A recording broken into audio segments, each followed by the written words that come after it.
Good, happy Wednesday afternoon, September 8th, 2021. I'm Riley King. Welcome to this Wednesday afternoon edition of the Riley King Newscast, right here on the Riley King Network. We have a lot of news to get to this Wednesday afternoon, so let's get started right now. First up, immune compromised now qualify for COVID-19 booster. Let's take a listen to that video from WMUR News 9.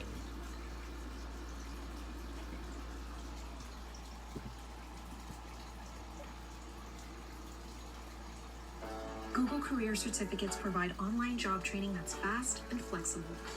Learn at your own pace and get job ready with less than 10 hours of study a week. Put your skills to work with a Google Career Certificate. Doctors say if you are immunocompromised, you likely qualify for a booster shot right now and should talk to your doctor. Pfizer submitted its data, Moderna will soon, and at the end of next week, the FDA will review booster information, like a study out of Israel, which also vaccinated its senior population in January and February. The Israeli data says at about 5 months it starts waning. There are more recent studies with the Moderna that says at about 6 months it's still working pretty well, up past the 90% efficiency level. So that's what the FDA is going to consider. Right now, boosters are being considered about 8 months after the second Pfizer or Moderna shot. Johnson & Johnson was not introduced to New Hampshire until April and May, so does not fit in that window yet. That means the first groups to get the vaccine, seniors and healthcare workers, could get the booster shots first. I suspect that you will see a prioritization for boosters of those that are either 65 and older or 75 and older, those residing in long-term care. And because any illness, even mild illness, has a huge impact on our healthcare workforce, they may also be at the front of the line for the boosters. The booster is a single shot, same maker and dose as your first 2 shots. And again, if you have a weakened immune system, talk to your doctor now about getting a booster at any of the 500 locations now giving out vaccines in New Hampshire. Live in the studio tonight, Jean Mackin, WMUR News 9. Okay, and there you go on that video and that report. New Hampshire crews assisting in hard-hit areas of Louisiana. Let's take a listen to that video from WMUR News 9. This is just some of the damage in Louisiana that crews from New Hampshire are working to fix. Really, the damage is unlike anything I've ever experienced. Tom Davis from Gilmanton is among more than 100 crews from Eversource's 3 New England states, now helping in Raceland, Louisiana. The small community about 45 miles southwest of New Orleans is one of the state's hardest hit. The lines, major circuits down, every pole broken for a long ways. There might be 1 or 2 standing, but most of them are broken. Davis says there are more than 14,000 power poles broken in that area alone. That's more than Hurricane Katrina, when about 12,000 poles were down across the entire state. Many of the area's 34,000 homes and businesses are still without power in oppressive heat and humidity.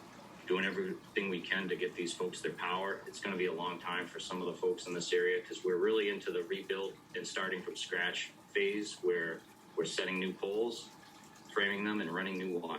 And with some homes flattened, many damaged, and power out for days. There's a lot of gratification to be able to be down here, have the opportunity to help these folks out. Crews are living in an air-conditioned trailer with showers and a chow hall. They don't know how long they'll be working in Louisiana, but Davis says he's just happy to help. If you're trying to lose belly fat, stop doing cardio. That sounds backwards, right? Okay, and there you go on that video and that report.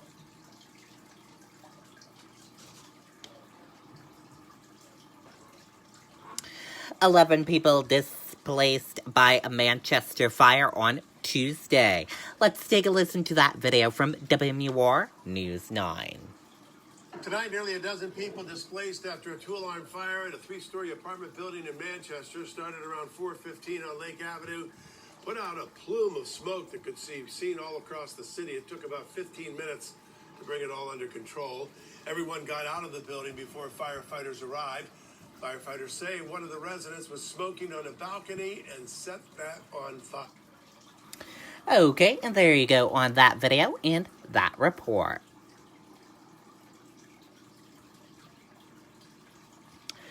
New Hampshire State Police on scene of a serious crash on I-93. Let's take a listen to that video from WMUR News 9.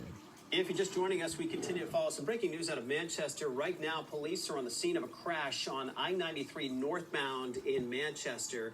The DOT says the right two lanes are closed and drivers are asked to seek an alternate route, but it looks like cars are getting by.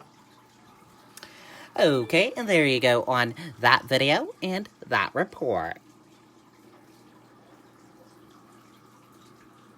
And we are going to switch gears now and let's go into weather. Let's take a look at the weather from meteorologist Kevin Scrippa for this Wednesday afternoon.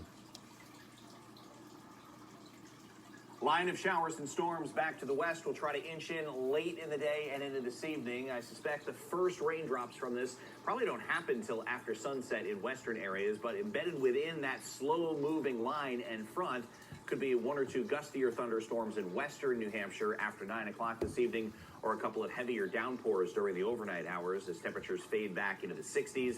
This will be with the higher dew points put into place and some occasional showers around with temperatures in the low and mid 70s tomorrow.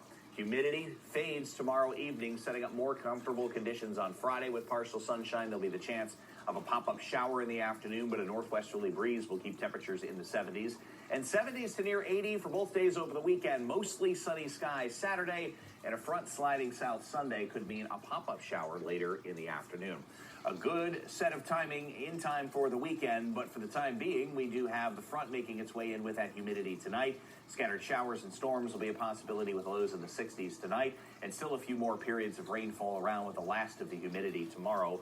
More comfortable Friday will be in the low and mid 70s with partial sunshine and the chance of a pop-up shower in the afternoon, and fair skies expected for the weekend. Okay, and that does it for this afternoon edition of the Riley King Newscast, right here on the Riley King Network. I hope you all have a great rest of your afternoon, and I'll see you back here later on today for another. I'll see you back here tomorrow for another newscast. Enjoy the rest of your Wednesday, everyone, and I'll have a news report coming up in a little bit. Goodbye.